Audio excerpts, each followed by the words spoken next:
Welcome back to the Bravery Blueprint. Once again, I'm with my co-host, Brian Ellis, and we are excited about Autumn Clifford is on the show. She's a former police officer, professional coach, and entrepreneur whose mission is to impact, influence, and transform. She holds a master's degree in criminal justice and hosts the popular podcast show, She's an Asset. There's so much more that she's involved in and she's done. We'll get into all of that. Autumn Clifford, thanks for being on the show. Thanks for having me, guys. So, Autumn, before we get into the weeds, I know you have a lot of takes on leadership and both good and bad, but just kind of tell us, I love your story because your life was going in one path in one direction and it came to a significant halt, and you have pivoted more than once to be very successful in what you're doing. Just kind of bring us up to speed. At 20 years old, you started in law enforcement. In your mind, you thought, this is what I'm going to be doing the rest of my life. Talk to us about that journey and kind of what caused you to pivot from that. Yeah, absolutely. Thank you.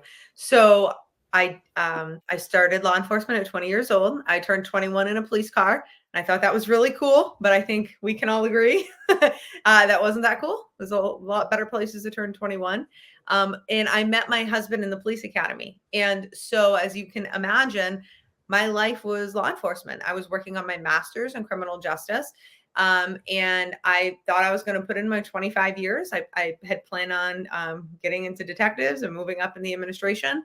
And unfortunately, just after 6.5 years, I suffered a career-ending injury. I have a herniated, torn, and degenerative disc all in my lowest back, causing my legs to go numb and severe sharp pain to go down to my legs. And I was dealing with that for about a year while I was on duty, before my doctor's like, yeah, you're done. And I was trying to hide it. And that was excruciating, but I didn't want to be that girl, right? Like I wanted to tough it out. And actually one day when we were sitting in briefing, standing, I asked the guys, I'm like, hey, like, is anybody else's legs numb every single time you put your duty belt on? And everybody looked at me and was like, Clifford, what are you talking about? And I'm like, oh, really? And they're like, what do you even, I don't understand. And I'm like, no, seriously, like every single time I put my duty belt on, within 10 minutes, my entire bottom half is now numb. This is not normal. Like I thought this was normal because it was just happening for such a long period of time. And that was a very big, what we would call a clue, right? That when everybody in the whole room is looking at me and they're like, what are you even talking about? That was not normal. So unfortunately at 26 and a half, I had to get done law enforcement. It was very quick. It was overnight and it was not fun. And from there, I was couch ridden for 6 months. I was unable to walk for long periods, stand for long periods, or sit for long periods. I spent the majority of my time laying down on my couch. I was in therapy 5 days a week, physical therapy. I was not a candidate for back surgery at that time, and I suffered what I would call a rock bottom. Maybe you can relate to that. Anybody listening, hitting a rock bottom in your life, and it was devastating. I got diagnosed with PTSD and an anxiety disorder, and I had to figure my life out. I didn't know what I was going to do because I have this degree in law enforcement, and I think everybody knows there's about 2 things you can do with a master's in criminal justice. You can move up in the administration, or you can go and become a college professor.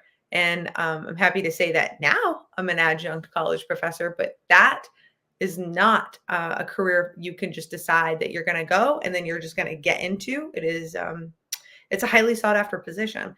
So I didn't know what I was going to do. I thought I was going to be the Walmart greeter. I was depressed. And from there, I always tell everybody, Tony Robbins saved my life. Are you guys familiar with Tony Robbins? Yeah, both of them. Yes. So he saved my life. And it's kind of funny. I'll tell you, I'll save the funny story for another time. Did you walk over the hot coals, or was it something else that you did with Tony? No, I didn't. It was all of his videos because I was couch ridden. I didn't have anything else to do. Right. And so my mom is really, she's Italian. And she might be 5'3", but she's scary. And so what she would do to me, you guys, is she would, she had about, after 6 months of like being in this like depression and being in this like, woe is me, what am I going to do with myself? She's like, she called me one day, I'll never forget it. And she's like, Autumn, I have had enough of your bullshit. And I'm like, oh, thanks, Mom. And she's like, you are going to watch every video that I send you of Tony Robbins, and you're going to watch it, and then you're going to call me back immediately when you are done, and we're going to talk about what you learned. So she wouldn't just let me, here's what you're going to do. She would like give me homework. And I'm so thankful for that, because that really, he got me up out of bed, and he really made me realize that, yeah. So, here I am, identity crisis, all these things. And even at 26 and a half, I still have things to offer the world. Because I think what's important, Travis and Brian, and anybody who's listening, who's in law enforcement or has been, I think what we all know is at some point throughout our career, we believe that we are just a cop. And what do we have? What do we have? What do we have to bring to the table? And through Tony's work and a lot of self, reflection, it's like, damn, I have a lot of skills that a normal person literally, they just don't have, because they don't have to have all of this life-saving skills and situational awareness and safety and all the things that we all know that police officers have to have. And so I was able to bring that forward and I developed a life coaching practice, and I have been coaching professionally all over the world for the last 9 years. So yeah, that's me. Autumn, I'm really glad that you said I'm only a and ...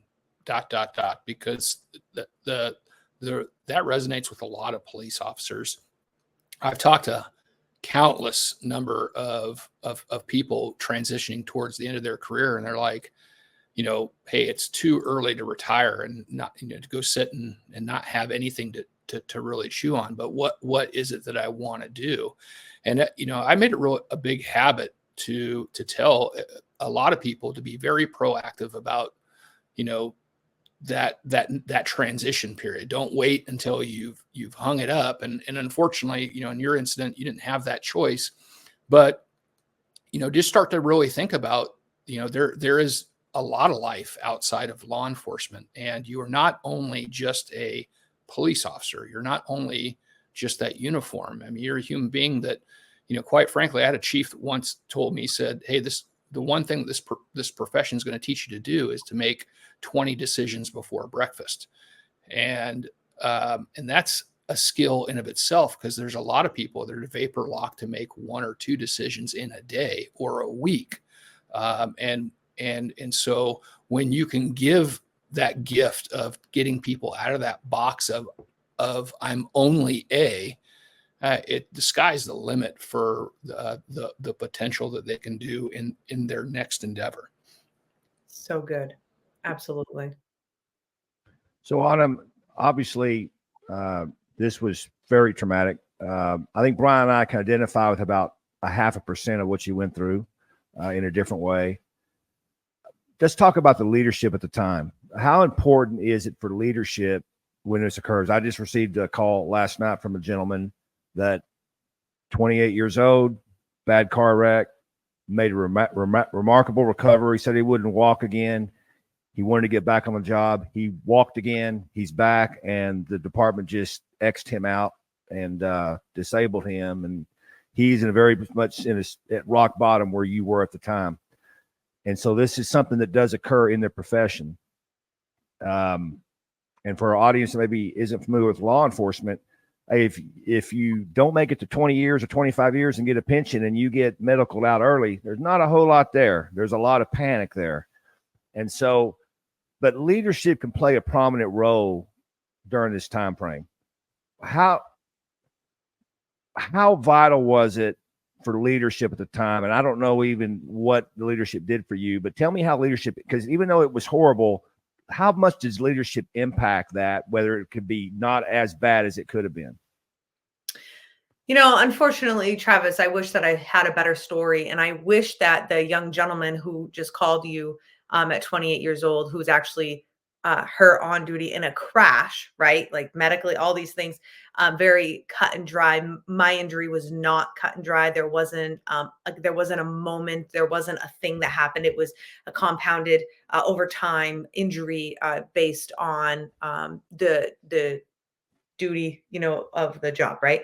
That's not the right word, but I can't think of it. I wish I could tell you that what that gentleman is going through and what I went through is abnormal. It is not. It is not abnormal. This is what our people are going through. I had no leadership.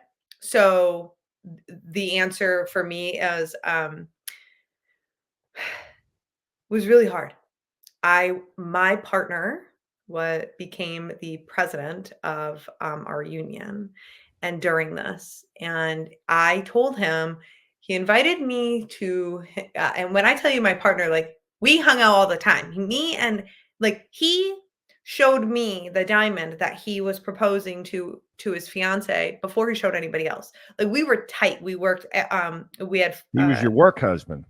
He was, and we hung out with my husband and his wife. We hung out all the time. Like very close. And my wife only let me have a work husband. I couldn't have a work wife. So you couldn't have a work wife, huh? I had work husbands though. So you get it. We were tight.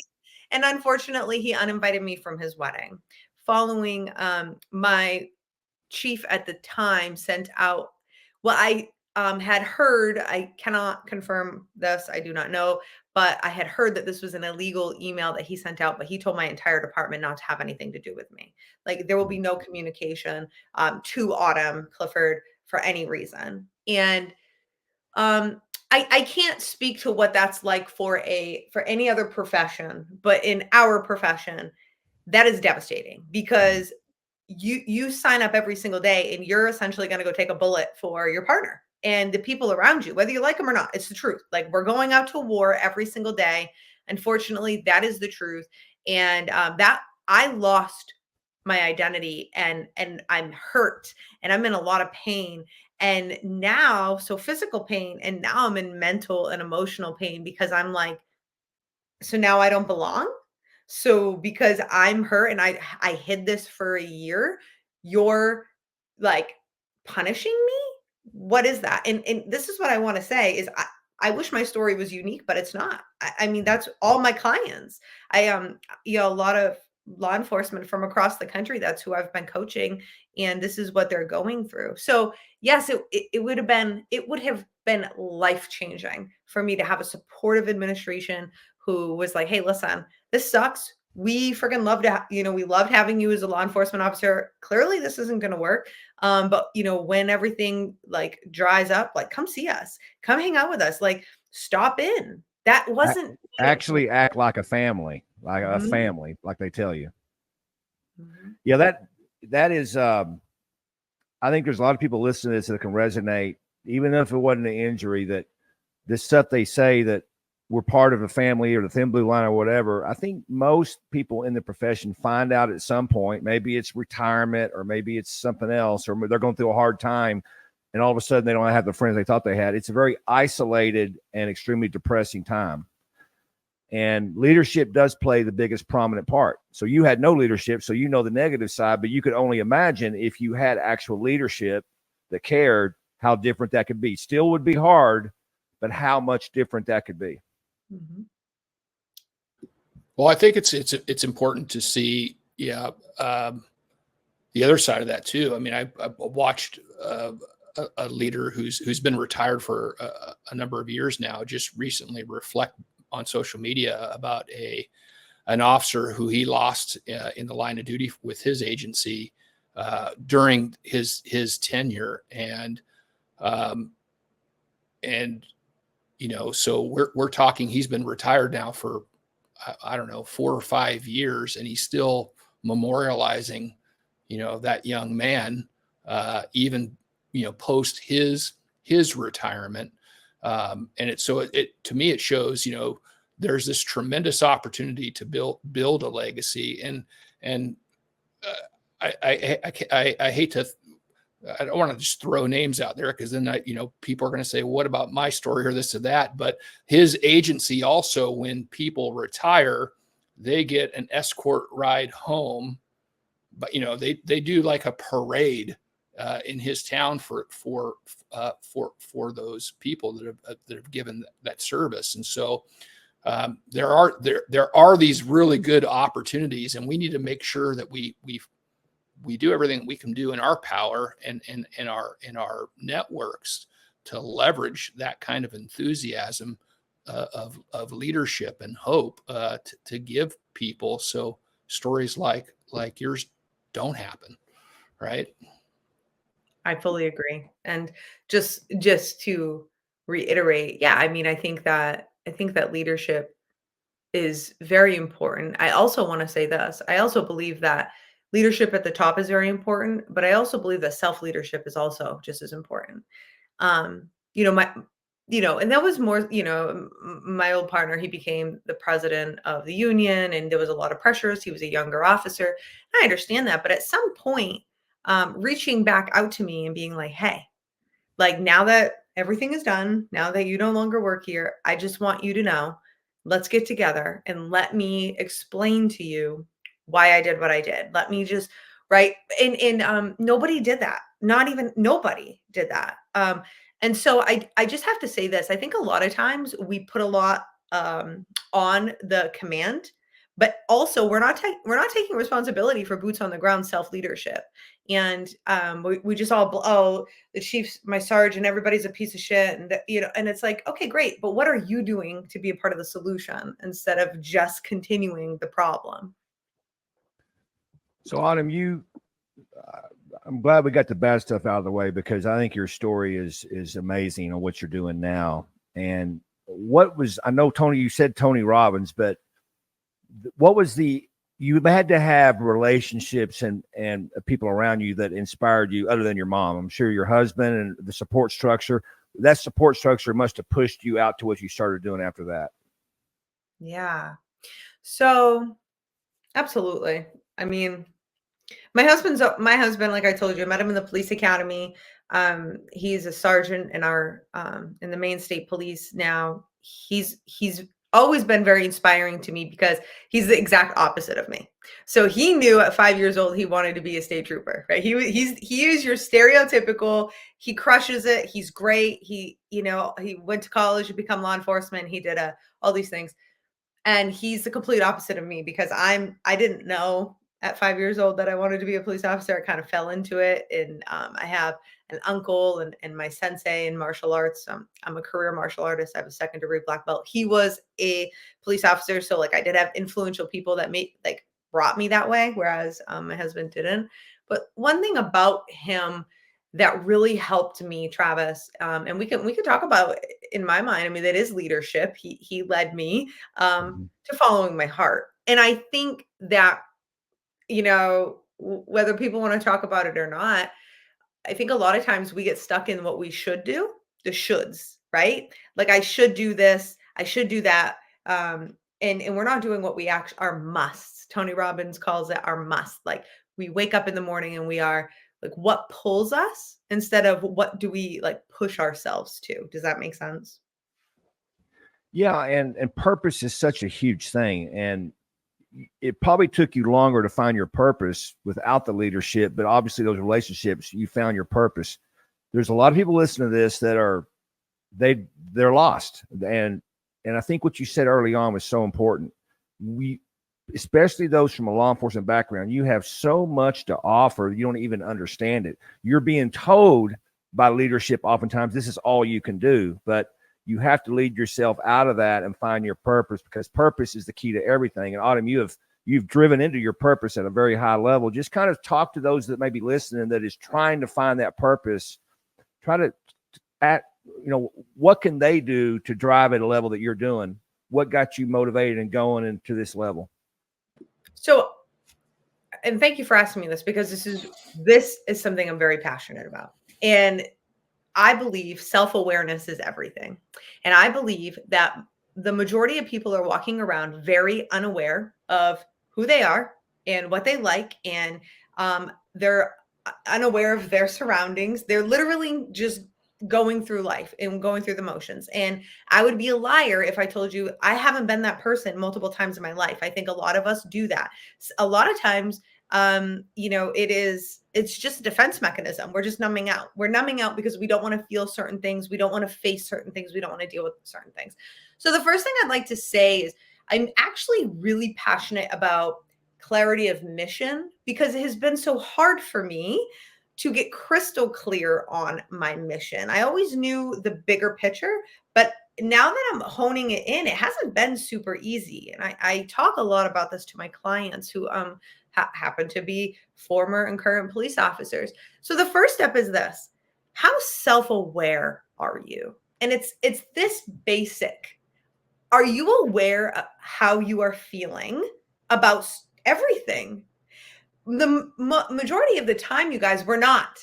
Our nervous systems are completely dysregulated, and we are not actually self-aware about how we're feeling about things and why we're doing what we're doing, who we're talking to, why we're saying what we're saying. And I spend a lot of time reflecting on, oh, actually, my gut doesn't like this. And cops, my police officers, you're some of the most intuitive people on the planet, whether you know it or not. And that is what makes you an incredible asset to your agency, right? Is that the fact that you're always listening to your gut, whether you know it or not. And so it's really stepping back and connecting to that self-awareness. I think that's step one, in reflecting on that. The next thing I always, again, and I'm going to repeat myself, but it's really important, is for you to understand your value system. So there's a doctor, his name is Dr. John DeMartini, somebody who I follow. He talks all about the importance of being clear on what you value in life. Because you have to understand, if you're operating and you understand what you value, and then you're operating in your top values, life doesn't feel hard. Life is inspiring. You're getting up, you're doing things that you actually want to do. You're talking about what you actually want to do. If you're operating in your bottom values system, shit that you don't actually care about, that's when depression hits. That's when anxiety hits. That's when you're unhappy. And I'm going to just be straight with you. I think a lot of people in the law enforcement profession get stuck. Here's a piece of advice. If you are in law enforcement, there's so many avenues. There's so much in law enforcement. And this is something, Travis, I know you have done because I know your career. Brian, I don't know your career yet, but I'm very happy to learn about it. But the thing is when you're in this career, and if you love it and you're passionate about it, find what else that you're passionate about within the career. There's a lot of people just are so excited to get in law enforcement. They're pumped. But then what happens is that year 3 mark, we all know, you start getting pissed off. If you haven't found something within that career that pulls you, that excites you, you're gonna go down, and you're gonna start being negative, and you're gonna start not liking the career. And so I just think we all need to be focusing on becoming self-aware of what we like and what we don't like, and gravitating towards that. I'm so glad you said that, Autumn, because the funny thing is, if you ask every officer when they first when they're getting hired, going through the hiring process, why do you want this job? And it's 99.9% of the time, they say to help people. And I think that they're 100% authentic when they're giving that answer. And so I love to see in your new role here is, yeah, you're not wearing a police uniform, but you're still the same mission, in helping people in this coach thing. And I think you're right. I mean, there's studies that say that there's some 93% or so, of the time people are just kind of on autopilot. We don't reflect very well. It's why there's such a huge issues with emotional intelligence in the world. And that's not calling anybody dumb. It's just not having really good emotional regulation, because we're not, practicing those skills to the degree that we have the opportunity to. And I think girls or women are better at it than men because they practice it more. And men for a long time was like, it's like, don't be a crybaby and, man up, or, whatever that leads to, not really sharpening that saw. But, I was just talking to my daughter a couple of weeks ago, who just finished up her volleyball season, and we were talking about the different personalities on her team, and we had some frustrations with the coaching on the team this year, and I think largely and I think leaders fall into this trap too, is sometimes we identify our best people based upon their competitiveness or assertiveness. And, in athletics, I look at people in different, buckets, like, hey, are they an athlete? Do they have skill? Do they have some competitiveness or assertiveness? But the number one thing that I look for in an athlete is, are you coachable? And I think it translates to public safety. Well, it just translates to life, right? I mean, those who are coachable win. Who are coachable win. And so if you don't have a coach, and it doesn't necessarily have to be a formal coach, if you're not being coached one way or another, you're losing out on this huge opportunity for growth. And so I have the utmost respect for your new endeavor in what you're doing right now, to a profession that largely just doesn't understand this whole value proposition of coaching. Brian, thank you. Can I ask you something? What do you feel makes somebody coachable? Well, I think there's a lot of things. And number one, I'll use myself as a perfect example of, I was a Y kid, and it drove my family nuts at times, because you had to ask, like I just had to know, right? And it wasn't enough just to be told not to do this or that, like I had to experience it, right? And so, and then on the job, I said, hey, curiosity may have killed the cat, but it takes a lot of bad guys to jail. The one skill that I don't think that if you want to take your police level to, your policing to the next level, is be curious and open. And that leads to empathy and understanding and doing things differently. And so, curiosity for me has to be in that salad, so to speak, combined with, humility, right? You have to realize that, hey, you might not know everything. And even if you're, have very skilled in a particular area, you still should keep an open mind, that flexible growth mindset. So I think for me, those are the two the biggest assets that I would lean into, in what really drives that being coachable, is just having that insatiable appetite. Education should have no finish line. And that's why I don't like the term expert. It may be good for, courtroom testimony. But if somebody's touting that they're an expert, there's a level of, hubris usually there, or, at some point they're going to run into something that they don't know until they don't know. That's why Brian and I are leadership influencers. We're not. Love it. Autumn, when you speak to your clients, I have a couple of questions. First off, how coachable is law enforcement? What have we found in general? And also, how much of the issues or the traumas they're dealing with was directly caused from leadership? That's a really good question. That's why we're here. Yeah, that's a really good question. Okay, so how coachable is law enforcement? Here's what I would like to say. I would like to say that law enforcement is just a reflection of civilians. Like, we're human beings. And again, what I would just like to add is, to the extent that you're coachable, and Brian, you outlined it perfectly, is to the extent of how aware of yourself you are.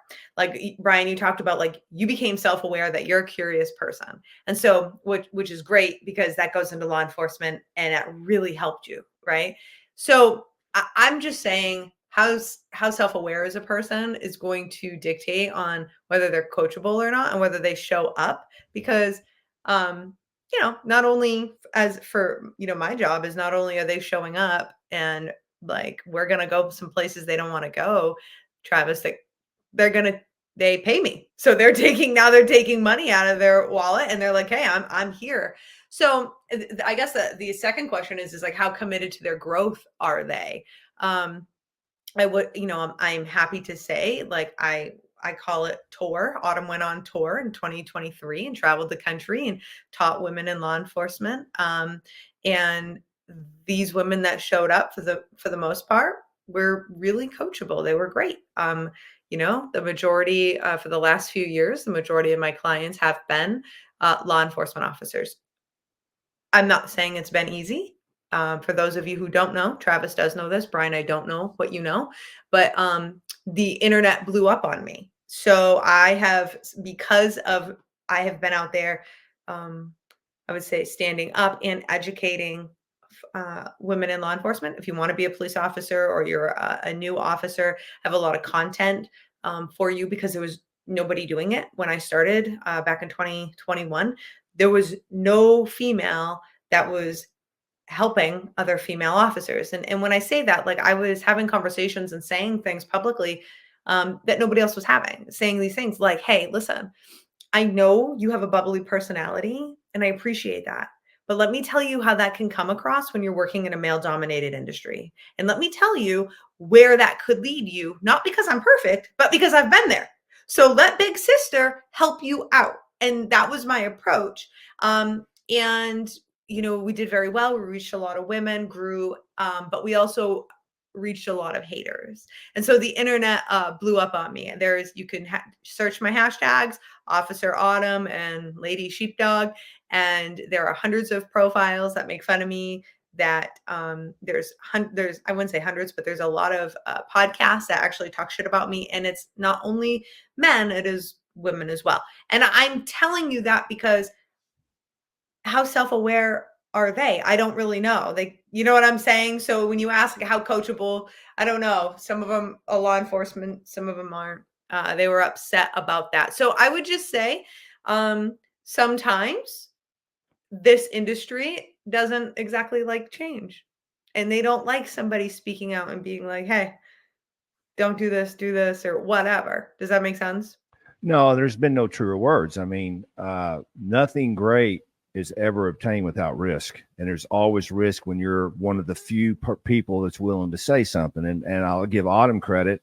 I had a similar, cancel culture seems so 2020 these days. It seems like ancient history, but I went through something very similar back in 2020, and Autumn is one of the few people that gave me a platform and let me tell my story. And so the resilience that comes out of that, Autumn, I mean, that happened to you just a year or two ago, but I bet you were able to react to that in a much different way than you would have 10 years ago, right? Talk about iron sharpens iron, how you've been through the fire and how that has sort of chiseled you into being the resilient person you are today. Thank you. And I will, but I just want to say this, what happened to me and you, I'm very aware happens in departments across the country, probably across the world. I just want to say this.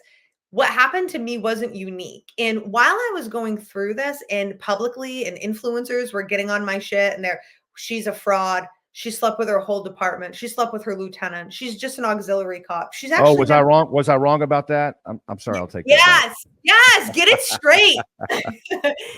Saying that I was never all these things. I just want to say, while that was happening, my inbox was flooded with women saying, thank you, because this is happening to me in my department.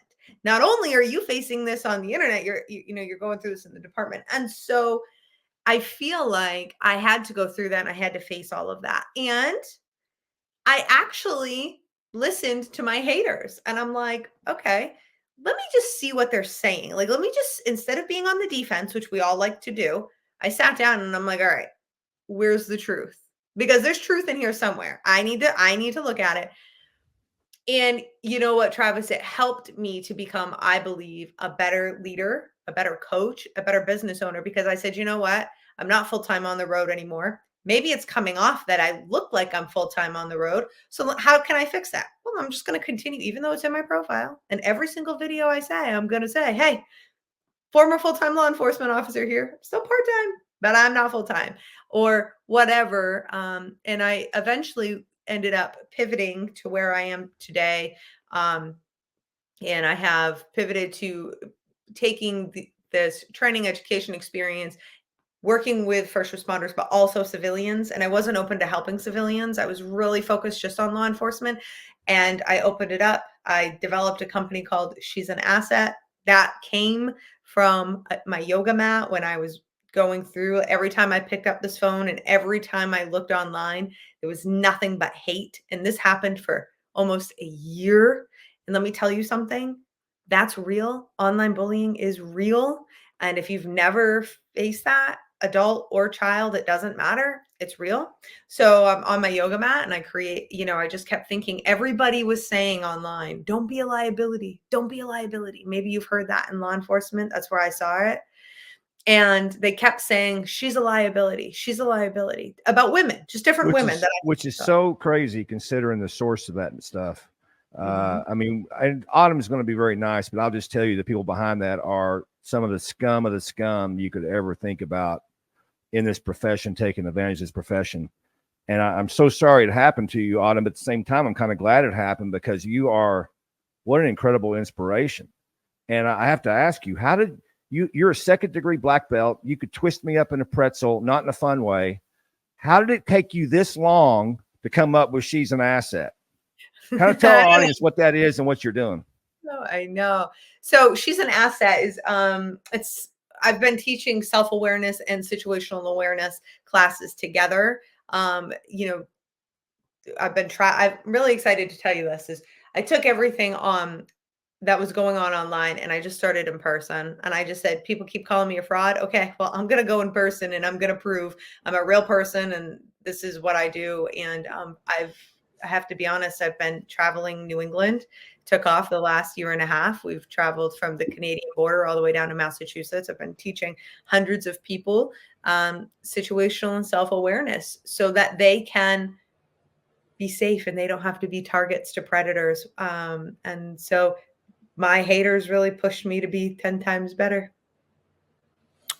Autumn, my stance has always been, look, to err is human, right? We all do things that we, later regret or we fall. I mean, it's just part of the human experience, and right or wrong, or whether good or bad intention, everybody has this opportunity to have the comeback, right? And so what's challenging is, and even sometimes that comeback is we didn't do anything wrong, but bad things happen to us that give us this comeback. The challenge is there's a lot of people out there that, especially in a social media driven era, that they want to feel, they want to feel some sense of power. And, I once heard an attorney say, don't put a crazy person, on the stand because, it's their opportunity, right. To say whatever they want to say.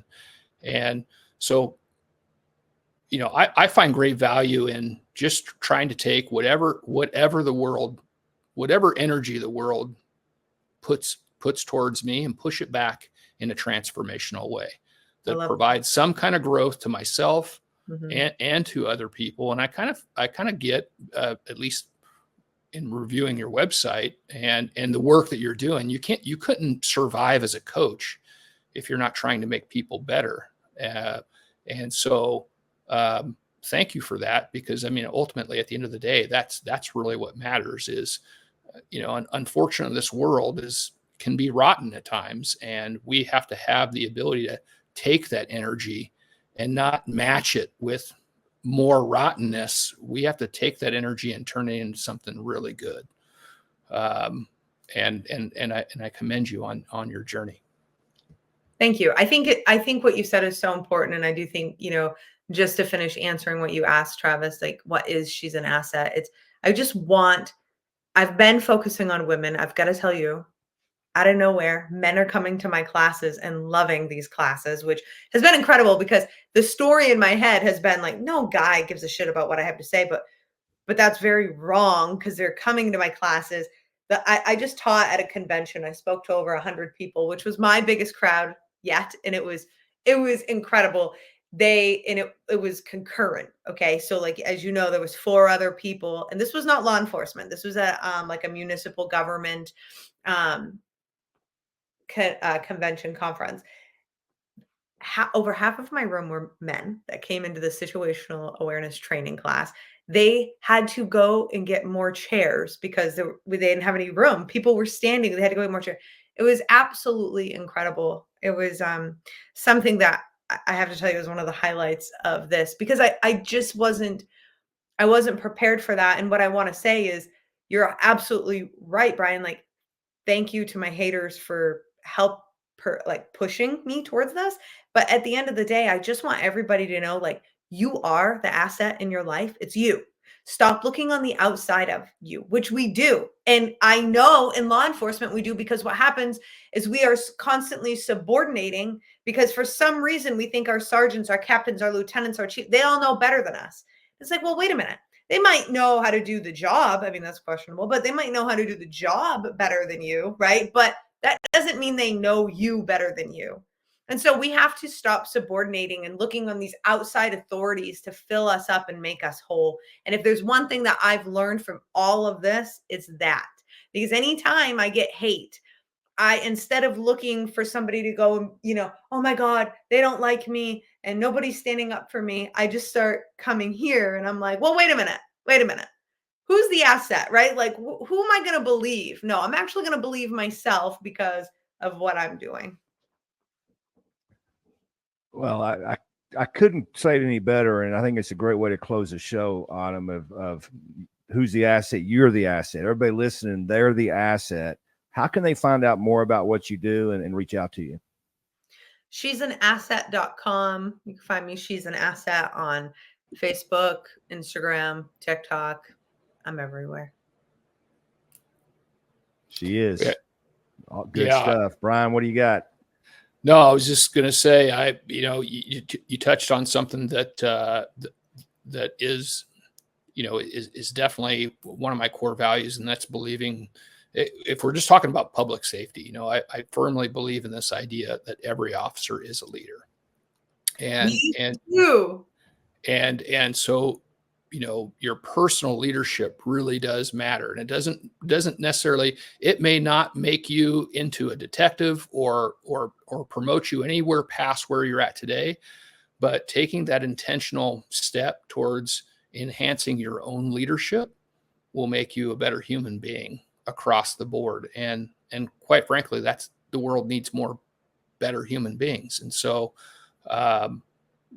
thank you for your passions to help people in that role of guiding them to something bigger and better in their own intentional act to self-reflect more and to have, more leadership capacity in themselves.